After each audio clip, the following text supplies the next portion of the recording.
Ratusan ribu pengunjung diperkirakan akan hadir setiap harinya di kompleks Stadion MetLife, New Jersey selama perhelatan Piala Dunia 2026.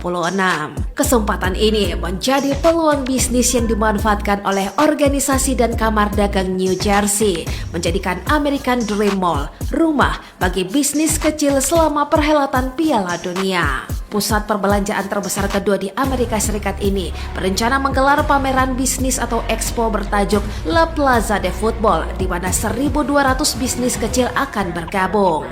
Presiden Persatuan Kamar Dagang New Jersey, Gus Penaranda, mengungkapkan posisi American Dream Mall yang terletak di kompleks Stadion MetLife akan menarik minat pengunjung stadion. Untuk membuat dampak bisnis ini menjadi lebih besar, Kamar Dagang New Jersey juga melibatkan Persatuan Kamar Dagang Hispanik New Jersey. Kerjasama kedua kamar dagang ini telah dimulai sejak 3 tahun terakhir.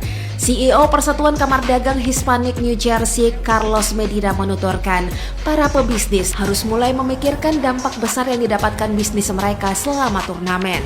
Karenanya cara berpikir para pebisnis ini harus lebih luas dan tidak terbatas hanya pada penjualan produk saja, namun membuka peluang untuk pengembangan bisnis. Sementara itu, perwakilan manajemen American Dream Mall, Adam Patrick, menyebut pusat perbelanjaan ini akan mengalami lonjakan pengunjung.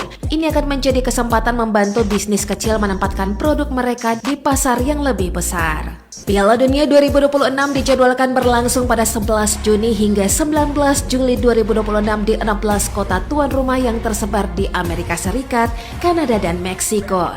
New York dan New Jersey akan menjadi tuan rumah untuk 8 pertandingan yang akan berlangsung di Stadion MetLife. Stadion MetLife sendiri setelah renovasi berubah namanya menjadi Stadion New York, New Jersey yang akan menggelar 5 pertandingan penyisihan grup, 1 pertandingan babak 32 besar, 1 pertandingan babak 16 besar, dan partai final Piala Dunia 2026.